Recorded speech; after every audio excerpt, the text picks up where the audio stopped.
Welcome to Inner Power Training. It's Rebecca, and I'm going to share with you page 10 in this book, The Secrets of Manifesting, a Practical Guide. Go to my website, rebeccatripp.com.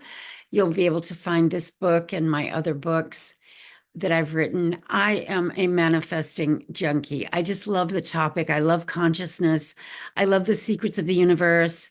I've studied in depth with many of the esoteric teachings that are on the planet. Was a Rosicrucian from first degree.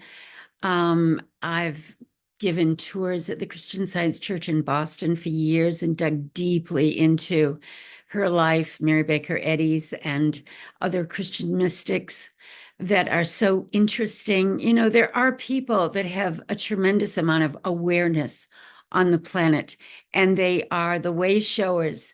They're teaching us how to break free of this thing we call the matrix, the mortal mind, if you will.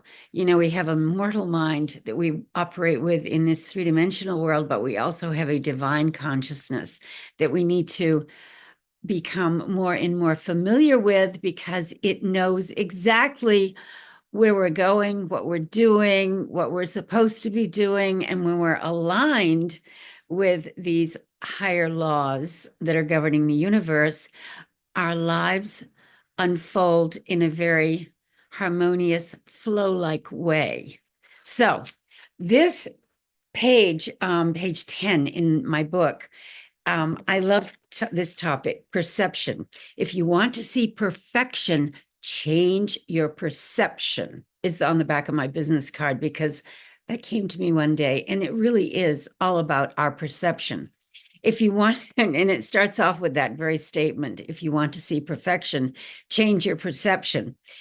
And the revelation came to me one day, inspired by my extensive metaphysical work.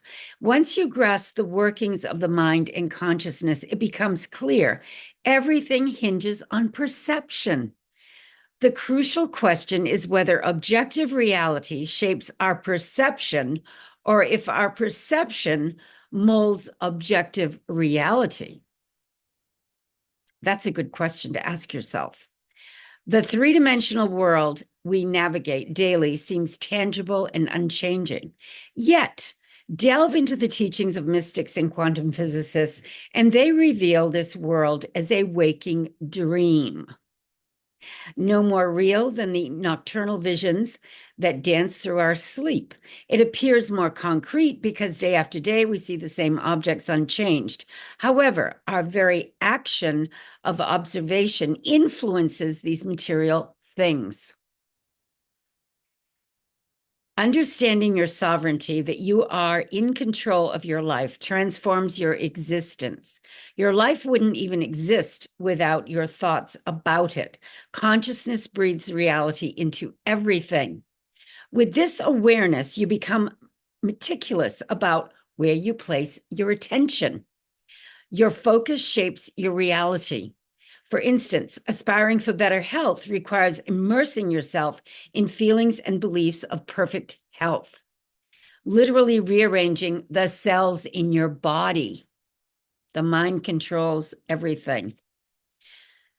When I first explored spiritual healing, it was an enigma how such transformation would occur. What I discovered is that becoming a spiritual healer involves surrendering to a higher realm of consciousness where problems dissolve.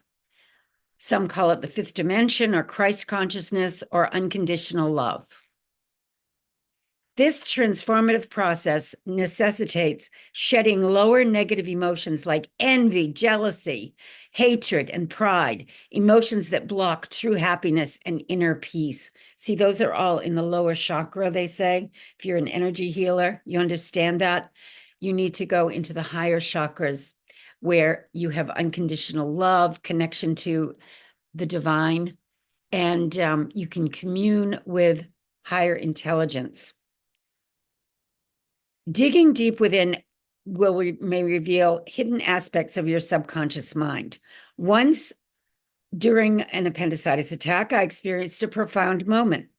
I heard this guiding voice, and the voice that felt both familiar and otherworldly. It was very familiar, but it certainly wasn't there in human form. It was invisible to me as far as having a body. It instructed me to love unconditionally someone who had caused me distress.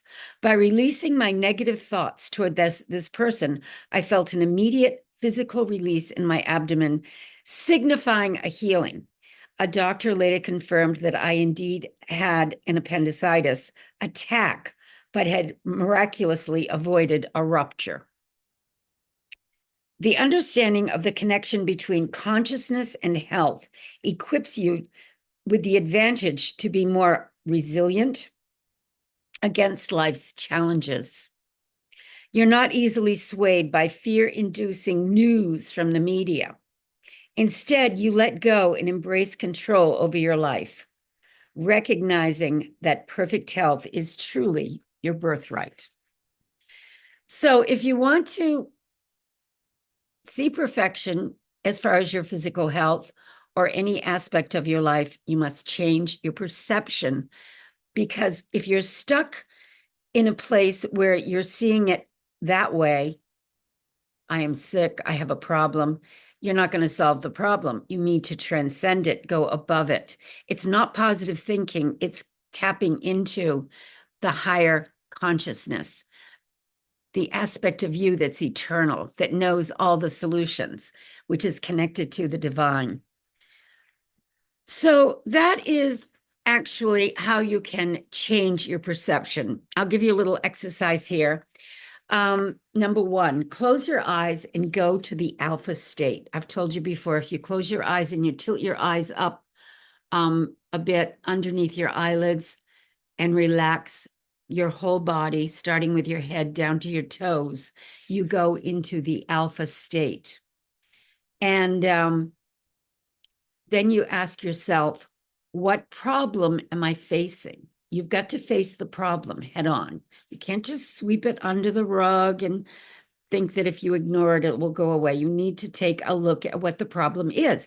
And now, after you've pictured the problem, play out a scene like a film focused on the problem and place it in a blue box. See it in your mind's eye, in front of your eyes on the mental screen, and put a blue box around it. That's the problem.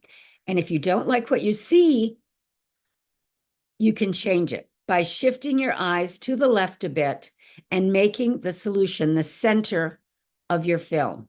See the solution. See yourself in radiant health. See yourself thriving, the best version of yourself, enjoying life, doing everything you love, whatever it is you're working on.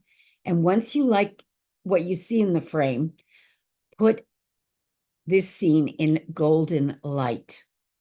And with intention, use your perceived outcome or solution to combat your next roadblock using your new perception. In other words, when something comes up that tries to tell you, oh, you think you've solved the problem, well, you haven't, ignore that. You've done the work.